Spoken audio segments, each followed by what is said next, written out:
Good morning, and welcome to the Unitarian Society of New Haven. I'm Rich Stockton, a member of the Worship Committee and your worship associate today. You can refer to me with the pronouns he and him. If you're joining us for the first time, we're so glad you chose to spend this time with us. We meet electronically for now, but we hope to be together again in person in September. You can contact us by email at membership@usnh.org, or you can go to our website, usnh.org, to find out more about us. If you click on online services, that will tell you how to join a Zoom meeting after each service and be part of our weekly Welcome Corner visitor chat. You can view more details and other announcements at the end of the service and in our newsletter. This is a covenantal congregation that believes in beloved community, that Black lives matter, that every person has the right to affirm their own gender identity, that all people are inherently worthy. We come here to learn more about being in relationship together, how to listen, how to forgive, how to be vulnerable, and how to create trust and compassion in one another. This week's worship service focuses on the Memorial for Peace and Justice in Montgomery, Alabama, known informally as the Lynching Memorial. The service includes videos produced by the Equal Justice Initiative, the creative force behind the memorial. These videos contain images that reflect the brutality of lynching. While not overly graphic, we want people to be aware in advance of the subject matter of this service.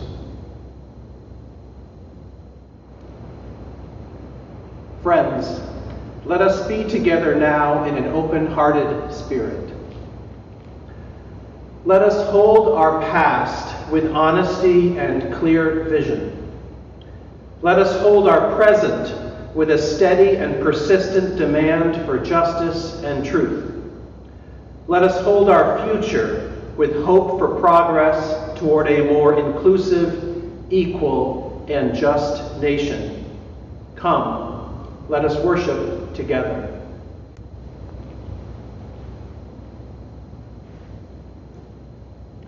This morning, as we light this flame, symbol of our Unitarian Universalist tradition, we are seeking its light, that we might better see where our next steps ought to be. We are seeking its warmth to strengthen us to encounter the cold truth of systematic, coercive, generational violence and oppression.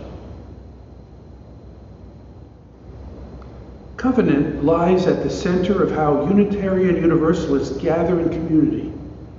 We are united not by a particular set of beliefs, but by the promises we make about how we will be together, how we will treat each other, and how we will seek to mend relationships when we fall short of our aspirations. While the following words express our intentions in writing, our true covenant lives and breathes in our actions. Please join me now in reciting the words that appear on your screen. We covenant together to create and nurture a culture of respect and kindness, and to engage in the spiritual and everyday practice of loving more generously. To this end, we will strive to be open, value differences, listen deeply, use kind language, speak our truths, work with conflict, and seek humor and joy. I now invite you to join me in holding in our hearts the joy and sorrow of those in our community. Closing your eyes and going inward if you are comfortable doing so. Today, some woke with a sorrow so great, they asked for the help of this community to carry it. Others woke with a joy so great it must be shared. Today we hold the people of Haiti in our hearts as they struggle with the earthquake and its aftermath. We are also mindful of the continuing turmoil in Afghanistan. We particularly hold Afghani women in our thoughts during this uncertain time. I don't have any specific joys and sorrows to read from our congregation, but for the joys and sorrows that haven't been spoken and which remain in the silent sanctuaries of our hearts, we bear witness. Together, let us give thanks for this community of care.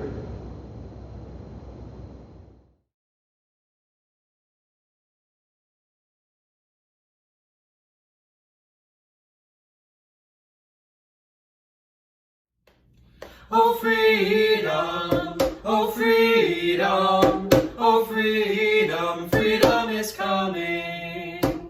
Oh freedom, oh freedom, oh freedom, freedom is coming. Oh freedom, freedom is coming. Freedom is coming. Freedom is coming. Oh yes, I know. Freedom is coming. Freedom is coming. Freedom is coming. Oh yes, I know. Oh yes, I know. Oh yes, I know. Oh yes, I know. Oh yes, I know. Oh yes, I know. Oh yes, I know. Oh yes, I know. Oh yes, I know. Freedom is coming. Freedom is coming.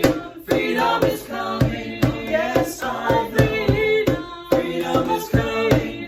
Freedom is coming. Freedom is coming. Oh yes, I know. Freedom is coming. Freedom is coming. Freedom is coming. Oh yes, I know.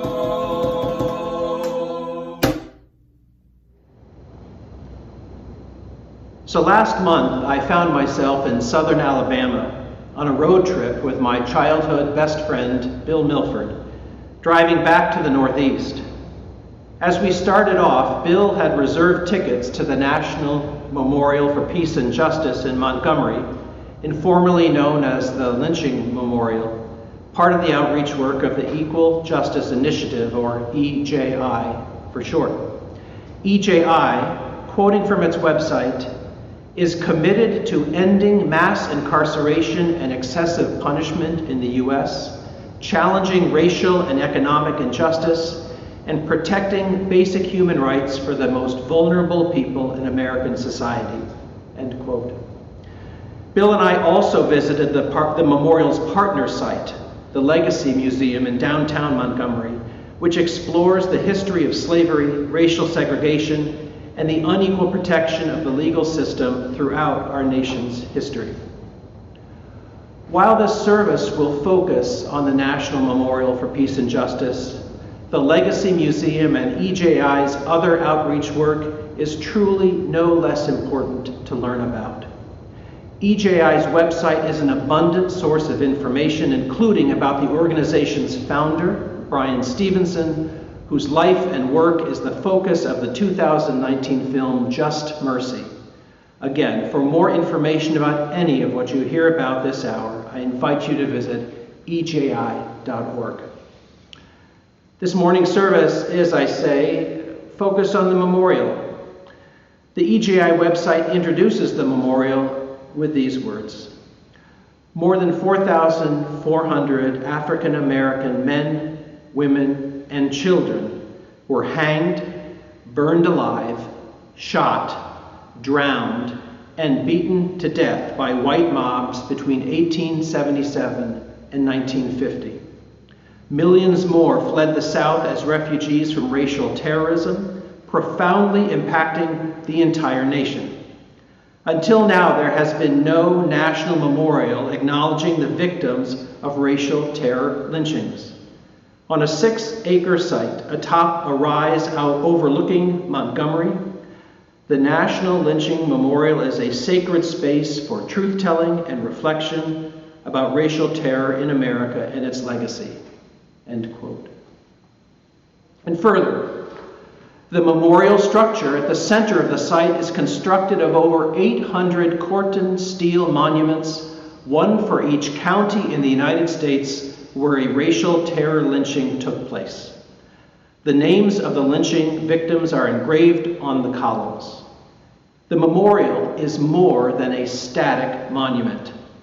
It is EJI's hope that the National Memorial inspires communities across the nation to enter an era of truth-telling about racial injustice and their own local histories. End quote.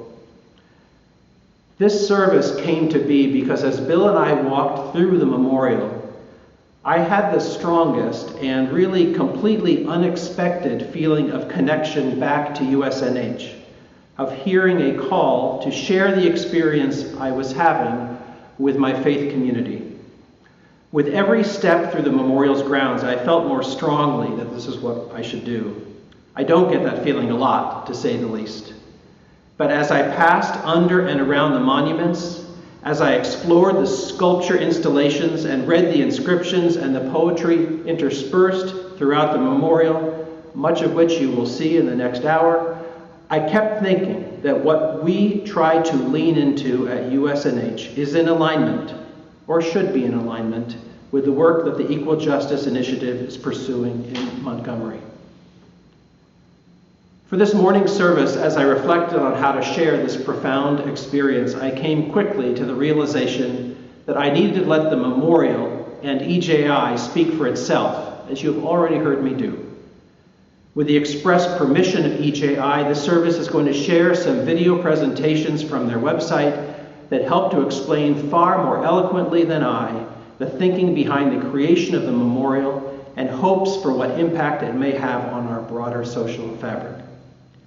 My friends, much of what this service has to share is difficult to think about, but it is shared in the heartfelt belief that we must actively engage our past if we are to understand our present and create a more just future. Let that be so.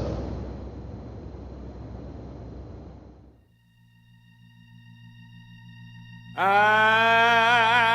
love the Lord. He heard my cry. I love the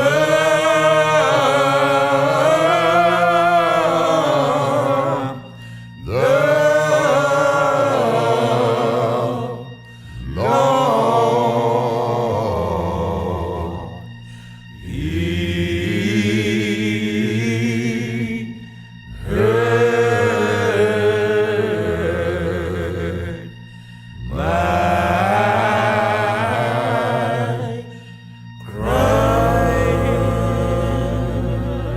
and He pitied every groan. And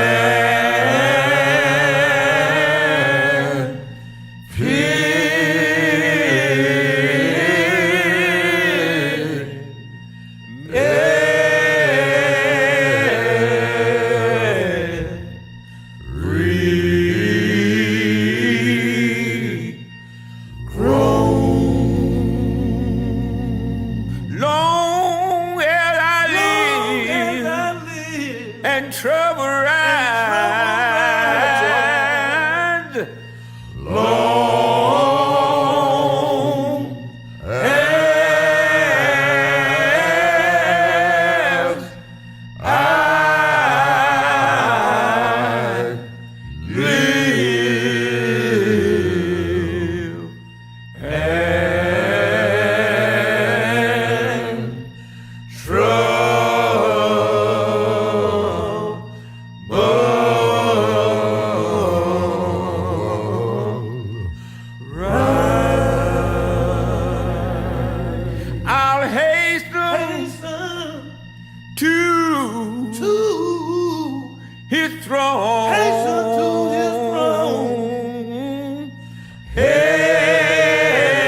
More from the Equal Justice Initiative.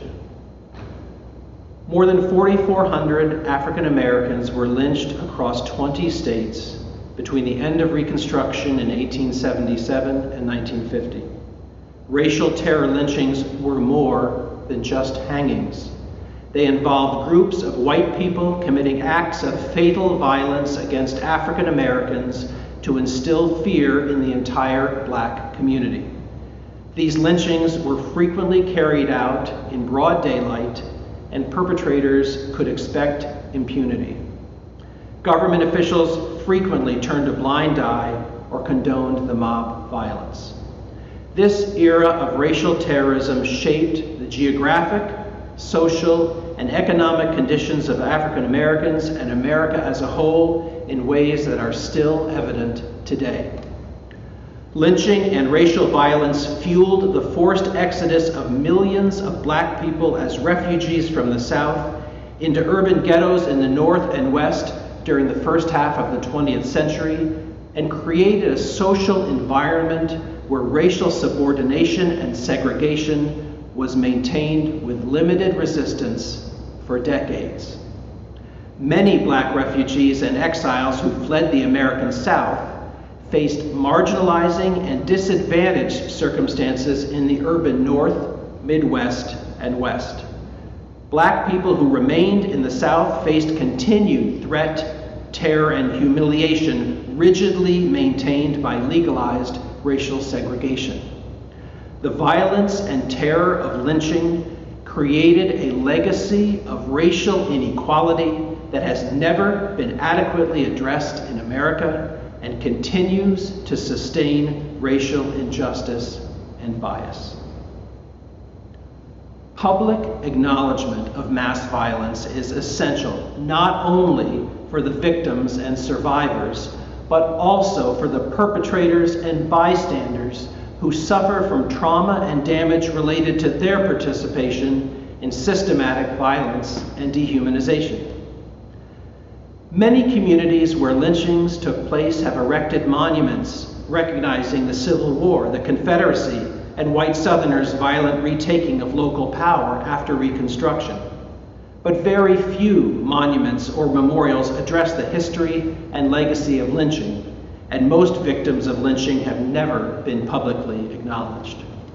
End quote. The next video examines the years following the Civil War and the abolition of slavery. As we will see, the end of slavery was not the end of racial terror and discrimination.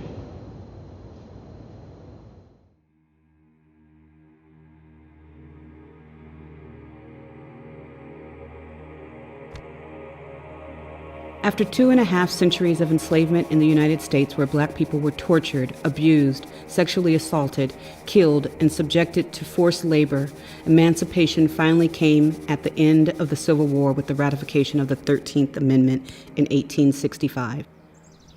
Most formerly enslaved people in the United States were remarkably willing to live peacefully with those who had held them in bondage despite the violence they had suffered and the degradation they endured. Emancipated Black people put aside their enslavement and embraced education, hard work, faith, and citizenship. This period, called Reconstruction, held great hope for America and Black Americans in particular. But the Reconstruction era's initial hope for progress gave way to devastating, deadly violence. Between 1865 and 1876, thousands of Black women, men, and children were attacked, killed, and terrorized by white people who were shielded from arrest and prosecution. During the Memphis Massacre of 1866, white mobs indiscriminately beat, robbed, tortured, shot, raped, and killed Black women, men, and children. In the course of 3 days, 90 Black homes were destroyed, and all Black schools and churches were burned to the ground. Black residents were stripped of their belongings and forced to flee into the woods. There was no criminal prosecution against the white instigators of the Memphis Massacre, one of hundreds of such incidents during this period. The surge of anti-Black violence prompted Congress to approve the first Reconstruction Act in February 1867 to ensure that Black people's equality would be reinforced. In 1868, the 14th Amendment declared all persons born in the country were citizens regardless of race and thus entitled to privileges of citizenship, due process, and equal protection. Over 80% of eligible black men registered to vote, schools for black children became a priority, and courageous black leaders overcame enormous obstacles to win elections to public office. This triggered a violent backlash from those within the white community who could not accept black equality. In Opelousas, Louisiana, in September 1868, white citizens terrorized the community to suppress black voter turnout in the upcoming election. White mobs roamed the countryside for several weeks, targeting black citizens and their white allies, murdering an estimated 200 people. Other massacres of hundreds of black people took place in New Orleans, Colfax, and parishes throughout Louisiana. Violence spread from Texas to North Carolina, where white mobs sought to intimidate and deprive black people of their rights. Despite being continuously terrorized by their former enslavers, the black community mobilized throughout the South by organizing meetings, parades, and petitions calling for the implementation of their legal and political rights, including the right to vote. In 1870, the United States ratified the 15th Amendment, explicitly prohibiting racial discrimination in voting. But still, most white people refused to accept black citizenship. In both the North and the South, there was tremendous resistance to the idea of black equality.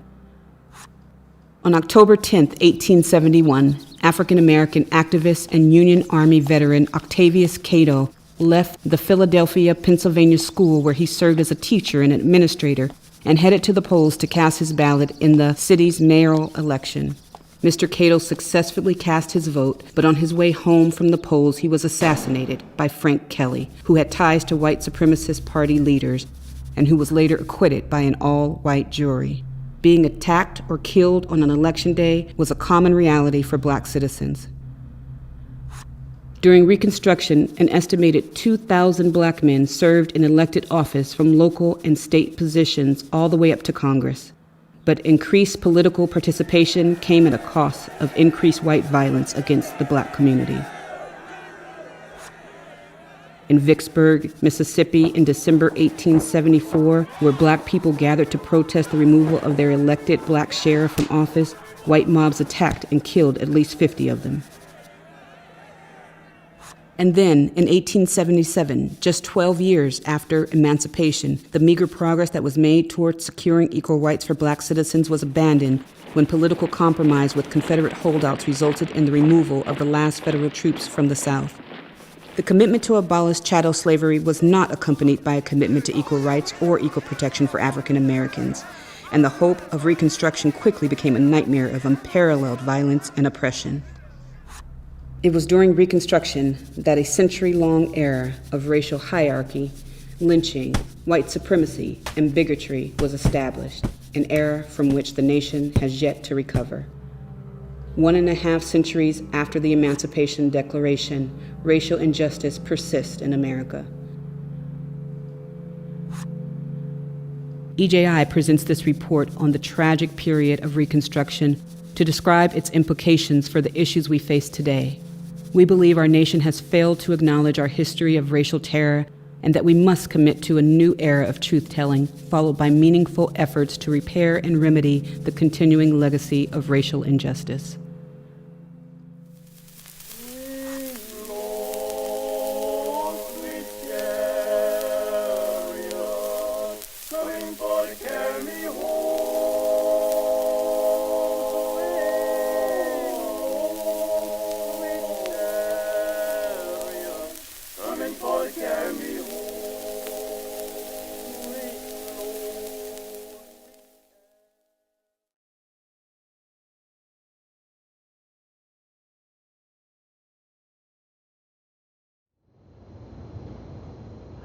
We are now at the portion of the service where we remind you that at USNH, our work is ongoing and the need for support is as well.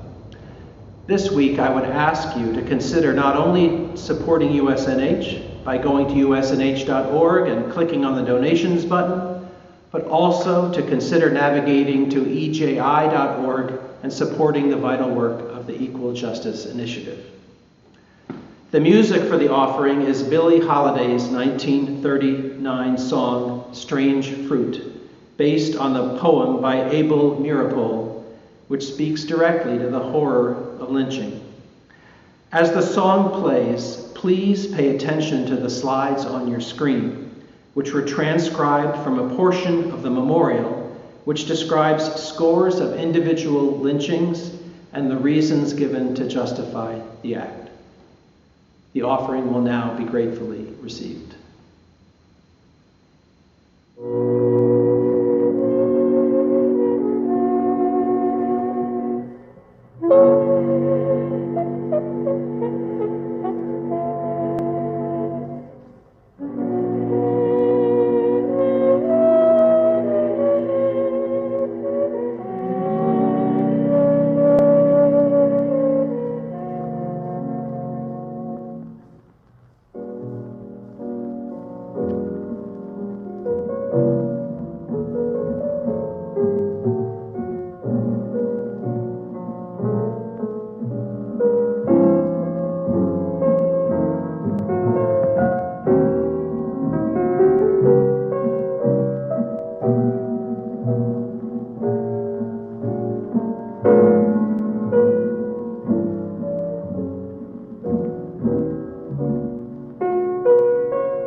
In a moment, we will return to April 26, 2018, when the National Memorial for Peace and Justice was first opened to the public in a moving dedication ceremony, the video of which offers an opportunity to visualize much of the memorial in some greater detail. We've turned the captions on to make it easier to hear what the speakers, including first the Reverend Jesse Jackson, have to say. I think the last thing I want to say is that I urge every one of you who has not yet visited the National Memorial for Peace and Justice to make a plan someday to travel to Montgomery, Alabama for that purpose. I know Montgomery's not next door, but I can assure you that the experience will more than justify the effort. As we seek as a community to live out our principles, our covenant, and our mission, we need to remember where we've come from. That work, begun at the National Memorial to encourage counties where lynchings have occurred to claim their piece of the memorial to bring back home, has implications and meaning for Americans everywhere. As the EJI website states, the process of local communities claiming their memorial monuments is thus about much more than transporting and installing the physical monuments themselves. Rather, it first requires an effort to encourage communities across the nation to engage in genuine and sustained work that advances a new era of truth and justice by confronting racial history in a way most communities have never done. End quote. Friends, there is no rust-browned steel monument with New Haven County engraved upon it at the National Memorial for Peace and Justice. There is no recorded instance of lynching in this part of the country. But that does not end the story, does it?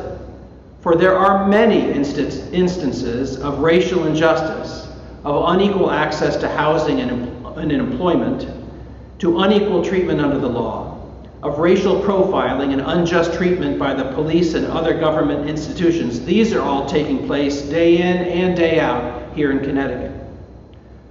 So friends, let's lean into this work. Let's be honest about our racial history in a way most communities have never done.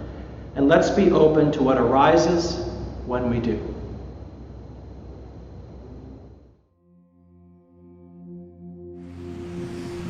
All of us cannot stand here, but each can bow our heads and pray silently for a moment. Talk to God in your own way for a moment. Talk to God in your own way. Talk to God even now. This memorial challenges the darkness.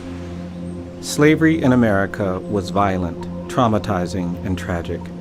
It lasted for over 2 centuries, creating a wound that has not healed. After emancipation, black people were re-enslaved through Jim Crow laws, disenfranchised and unprotected by the rule of law. There was great suffering. But nothing maintained racial inequality more than lynching. Thousands of black people were drowned, burned, shot, and hanged. Millions fled the American South as refugees. We've been silent about lynching for too long. It's time to end the silence, to memorialize those who died, who fled, who feared the terror our nation tolerated. Only by acknowledging the truth of our past can we have hope for our future. That is the purpose of the National Memorial for Peace and Justice. This is its faith dedication, the blessing of this space. We gather this morning to remember. We gather this morning in festive and solemn joy to remember and to make present those ancestors, those foremothers and forefathers who made this place and so many places in our country sacred by the sacrifice of their blood. We gather to remember all those whose names are known, but we also gather to remember those whose names are known only by their God. And we have equality.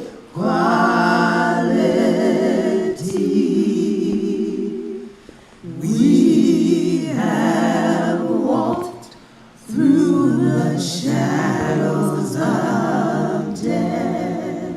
But we know the Legacy Museum and this memorial help uncover the truth and help us remember. We remember that pushing black folks around, that controlling and containing and hurting and humiliating and terrorizing and traumatizing was and is deliberate strategy, state strategy. And only when we acknowledge that truth, when we remember that reality, will we be able to loosen the chokehold of white supremacy over this nation. We had to walk all by ourselves, but we'll never turn back. No, we'll never turn back.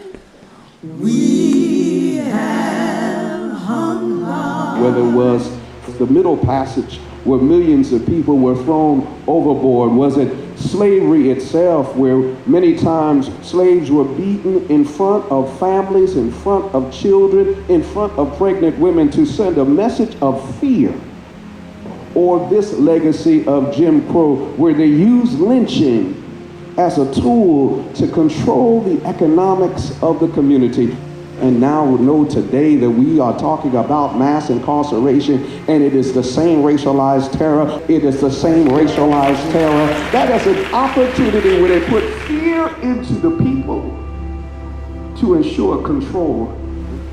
This memorial is a place that memorializes and remembers that terrorism exists here in this country.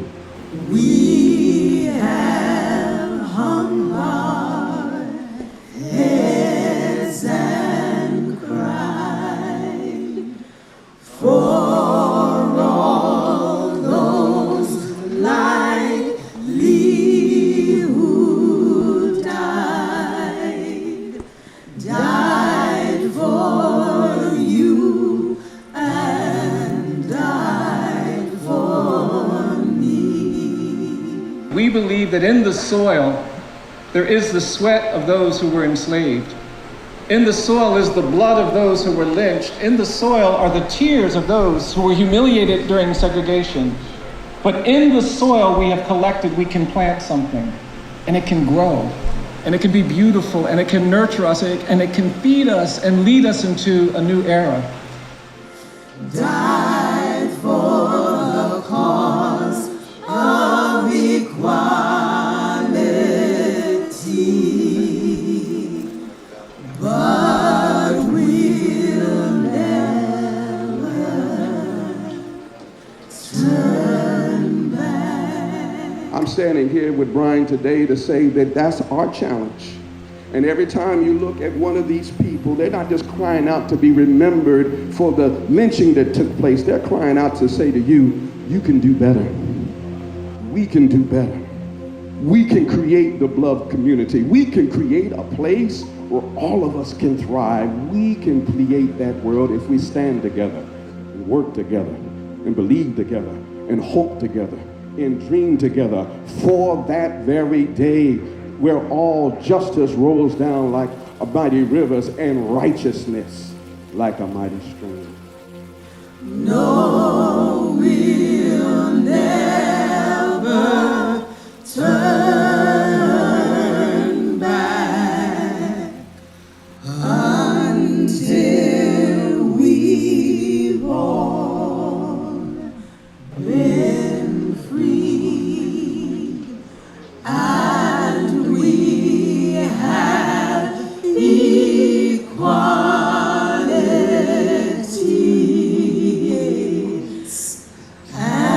and we have equality.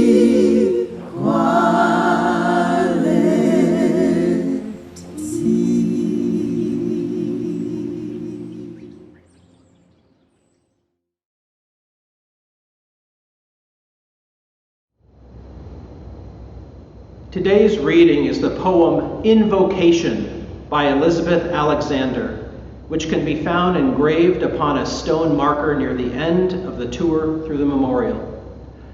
After the reading, there will be a period of silence, an opportunity for meditation, reflection, or prayer. Invocation.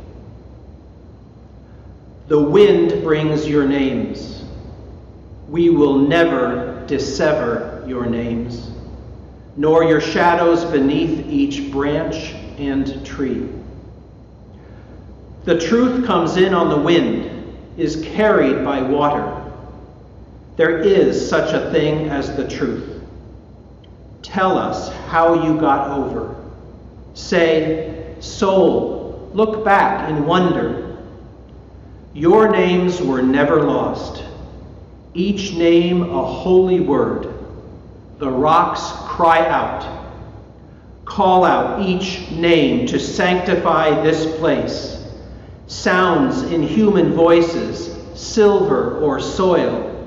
A moan, a sorrow song, a keen, a cackle, harmony. A hymnal, handbook, chart, a sacred text, a stump, an exhortation. Ancestors, you will find us still in cages, despised and disciplined. You will find us still misnamed. Here you will find us despite. You will not find us extinct. You will find us here memoried and storied. You will find us here mighty. You will find us here divine. You will find us where you left us, but not as you left us. Here you endure and are luminous. You are not lost to us. The wind carries sorrows, sighs, and shouts. The wind brings everything. Nothing is lost.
Circle round for freedom, circle round for peace, for all of us imprisoned, circle for release, circle for the planet, circle for each soul, for the children of our children.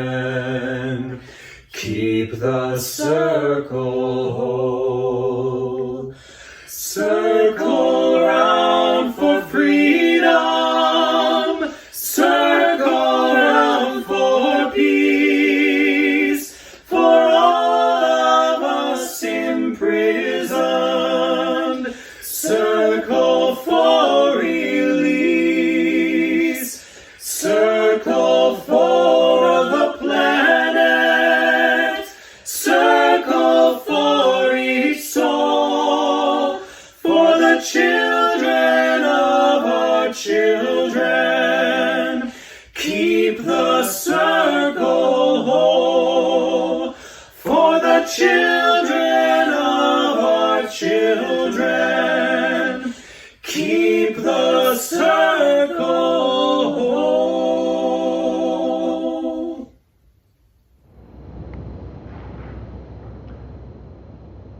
We extinguish this flame, but not the light of truth, the warmth of community, or the fire of commitment.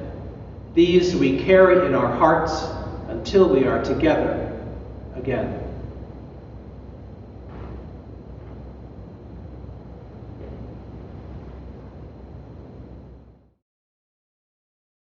Please read with me our benediction from an inscription set in stone in the heart of the memorial. For the hanged and beaten, for the shot, drowned, and burned, for the tortured, tormented, and terrorized, for those abandoned by the rule of law, we will remember. With hope, because hopelessness is the enemy of justice. With courage, because peace requires bravery. With persistence, because justice is a constant struggle. With faith, because we shall overcome. Let it be so.